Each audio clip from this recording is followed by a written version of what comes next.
இஸ்லாம் தொழுகையை மட்டும்தான் மார்க்கம்னு சொல்லல. இஸ்லாம் ஹஜ்ஜை மட்டும்தான் மார்க்கம்னு சொல்லல.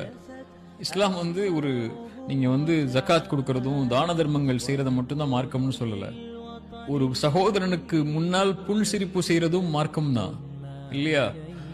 நீங்க ஒரு போகக்கூடிய வழியில உங்களுக்கு இடையூறு தரக்கூடிய ஒரு மரத்துடைய முள்ள தூக்கி போடுறதும் மார்க்கம் தான் இல்லையா? மனைவியோட நீங்க இணையறதும் உங்களுடைய ஆசைக்காக நீங்க உங்களுடைய மனைவியோட இணையறதும் மார்க்கம் தான் அது. அதனால இஸ்லாம் மார்க்கத்தையும் துன்யாவையும் பிரிச்சு பார்க்கல. நீங்க பிரிச்சு பார்த்தீங்கன்னா அது பிழை. அது இந்த உலகத்தில் நீங்க வாழக்கூடிய எல்லா நேரத்திலையும் அல்லாஹ் அனுமதித்த முறையில, அல்லாஹ்வுடைய தூதர் அனுமதித்த முறையில எதை நீங்க செஞ்சாலும் சரி, அதுதான் தீன், அதுதான் துன்யா. அதை நீங்க எவ்வளவு மில்லியன் சம்பாதிக்கணும்னு நினைச்சு இந்த உலகத்துல போட்டி போட்டாலும் சரி, தவறு இல்லையே. காசு சம்பாதிக்கிற தப்பா?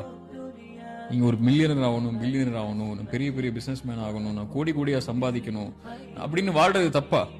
இல்ல. மறுமைக்காக உங்களை தயார்படுத்திக் கொள்ளுங்கள். வலா தன்ஸ நஸீபக மினத் துன்யா.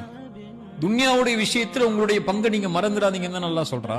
ரப்பனா ஆத்தினா ஃபித் துன்யா ஹஸனா வ ஃபில் ஆখিরাতি ஹஸனா. அதுக்கப்புறம் அல்லாஹ் சொல்றான் மறுமைக்காக, யா அல்லாஹ் எனக்கு உலகத்தின் நலவை கொடு, மறுமையின் நலவை கொடு. உலகத்தை நீங்க தூக்கி போட்டீங்கன்னா மறுமையே இல்லையே. இதை பேஸ் பண்ணி தான் அல்லாஹ் உங்களுக்கு மறுமையை வச்சிருக்கா. இப்ப இதை பேஸ் பண்ணி மறுமையை வச்சவன் ஒவ்வொரு நொடியிலையும் இஸ்லாம வச்சுட்டான். இஸ்லாம்ங்கிறது ஒண்ணும் இல்ல, அல்லாஹ் கடமையாக்கியதை செய்யுங்க, அல்லாஹ் அனுமதித்த முறையில செய்யுங்க, அல்லாஹ்வுடைய தூதர் அனுமதிச்ச முறையில செய்யுங்க. இதை செஞ்சிட்டீங்கன்னு சொன்னா இந்த துன்யா தான் உங்களுக்கு மறுமை, மறுமை தான் துன்யா. அதனால ரெண்டையும் பேலன்ஸ் பண்றது ஒண்ணும் இல்ல. அவனுக்கு ரெண்டையும் பேலன்ஸ் பண்ணணும்னா அல்லாஹ் அனுமதித்த முறையிலையும் அல்லாஹ்வுடைய தூதர் அனுமதித்த முறையிலையும் எதை செஞ்சு எதை அவன் சம்பாதிக்கணும் உலகத்தில் நினைச்சாலும் சரி, தவறாகவே ஆக போறது இல்லை.